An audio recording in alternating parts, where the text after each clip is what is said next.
Even the money for these trips is coming from a fund similar to the one that got ex-mayor Kwame Kilpatrick in trouble. Kilpatrick allegedly misspent hundreds of thousands of dollars, and it never came to light until the feds indicted him. That's because, by law, politicians don't have to tell you who donates money to these funds or detail how they spend it. I've been in public office over 25 years. I'm not Kwame Kilpatrick, and my record says that.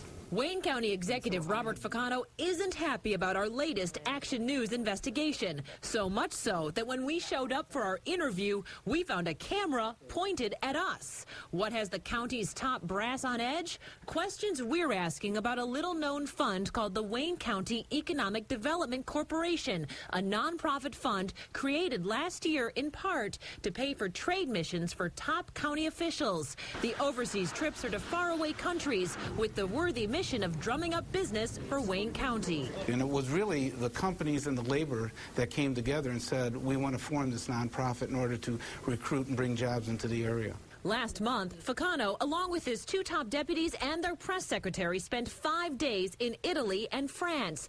Even Sheriff Benny Napoleon went along. His spokeswoman said it was to discuss crime and security with companies thinking of taking root in Wayne County. The UAW picked up Napoleon's tab.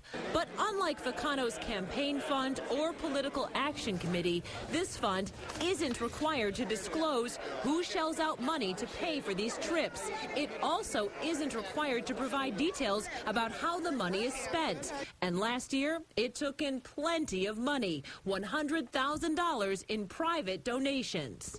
Since September, Action News has been asking questions about just who those private donors are, and each time the answers seem to change. On September 28th, story number 1, we were told that names of donors to the fund could not be released because it would be against the law. We'd never share our list, wrote the county's press secretary, but there is no law that prohibits that. So, on October 4th, came story number 2. The same spokeswoman told us in an email that the county would release a list of members who support the fund. But that never came, and 2 days later, on October 6th, story number 3. County officials told us they never would release the names, this time due to privacy reasons.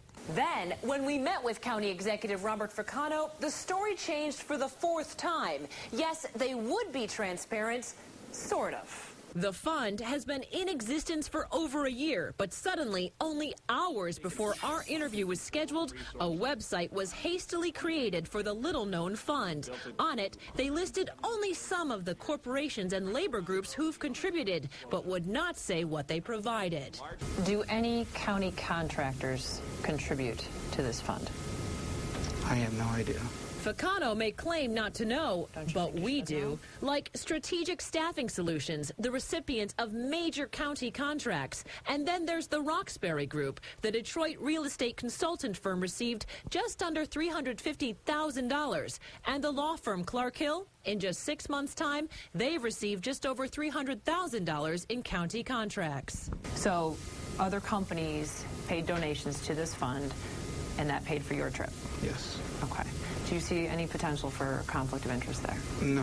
Why not? Because we're all working in the same arena. These are labor leaders. These are the major 500 corporations, and they don't want to see those jobs go to south like Alabama or Mississippi. But remember, the fund released only a partial list of donors. How many other corporations or individuals wrote checks to pay for an overseas trip for top county officials? It's still a mystery to taxpayers. But why not just be upfront about who the actual individual donors are?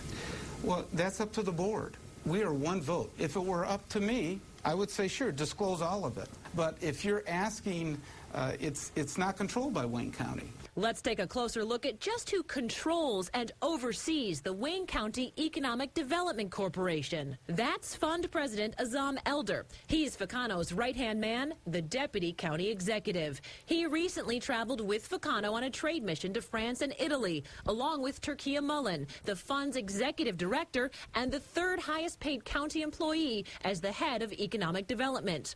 Also on the board, Stacy Fox. Ficano said she doesn't work for the county, but until very recently, Her former company was the recipient of major county contracts worth almost $350,000. And last but not least, Renee Pipus. She was appointed to a 6-year term on the Wayne County Airport Commission by Robert Ficano. Clearly, all 4 members have strong ties to Wayne County government. We want to know who's paying for those junkets. Christina Koo is the executive director for Common Cause Michigan, a nonpartisan group that fights for more transparency in government. They want to help end the pay-to-play politics that have plagued local governments.